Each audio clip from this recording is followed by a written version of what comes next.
9 फरवरी 1995 को विलियम जी मॉर्गन नाम के एक व्यक्ति ने मैसाचुसेट्स के होलोके में वाईएमसीए में वॉलीबॉल का आविष्कार किया, जिसे उन्होंने मिग्नोनेट कहा।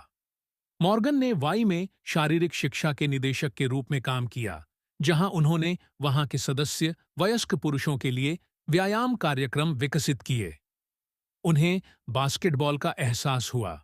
कुछ साल पहले स्प्रिंगफील्ड में जेम्स नाइस्मिथ द्वारा आविष्कार किया गया एक खेल पुराने प्रतिभागियों के लिए बहुत कठिन था, इसलिए उन्होंने एक पूरी तरह से नया खेल विकसित करने का फैसला किया। ऐसा लगता है कि मॉर्गन ने नाइस्मिथ की आविष्कारशील भावना को अपनाया।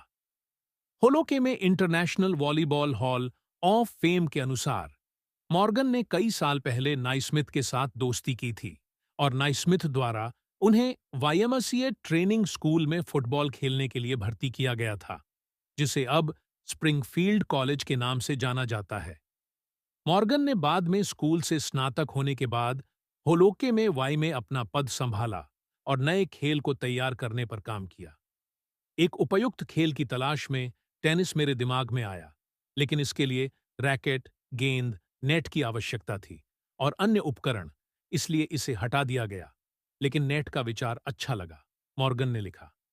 हमने इसे जमीन से लगभग 6 फीट 6 इंच की ऊंचाई तक उठाया, एक औसत आदमी के सिर के ठीक ऊपर। हमें एक गेंद की जरूरत थी और उनमें से एक बास्केटबॉल ब्लैडर भी था, लेकिन यह बहुत हल्का और बहुत धीमा था। इसीलिए हमने बास्केटबॉल ही आजमाया, जो बहुत बड़ा और बहुत भारी था। समाधान? बिल्कुल नए प्रकार की गेंद। मॉर्गन ने चिकोपी, मैसाचुसेट्स के एजी स्पाल्डिंग एंड ब्रदर्स से एक हल्की गेंद बनाने के लिए कहा और मिंटोनेट के लिए चमड़े से ढकी गेंद का जन्म हुआ। शुरुआत में मिंटोनेट आधुनिक वॉलीबॉल से भिन्न था। इसने कोर्ट पर लोगों की संख्या या नेट पर जाने से पहले गेंद को कितनी बार मारा जा सकता है, इसे सीमित नहीं किया। बाद में जब स्प्रिंगफील्ड कॉलेज में खेल की शुरुआत हुई, तो नियमों को आसान कर दिया गया। नाम भी बदल दिया गया, क्योंकि खेल का उद्देश्य गेंद को आगे और पीछे वॉली करना था। मूल रूप से वॉलीबॉल 1952 तक दो शब्द वॉलीबॉल था, जब इसे एक शब्द में संक्षिप्त कर दिया गया।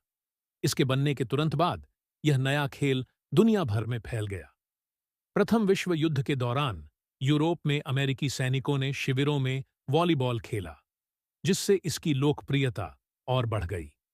मॉर्गन ने अंततः व्यावसायिक हितों को आगे बढ़ाने के लिए शारीरिक शिक्षा की दुनिया छोड़ दी, लेकिन बाद में एक एथलेटिक्स क्लब के लिए एक लेख में अपने आविष्कार पर विचार किया। जब मैं वॉलीबॉल की उत्पत्ति और इसके विकास के बारे में सोचता हूं, तो यह मुझे एक सपने जैसा लगता है, उन्होंने लिखा। मुझे आशा है कि इसकी उपयोगिता बनी रहेगी। वॉलीबॉल की उपयोगिता वास्तव में जारी रही।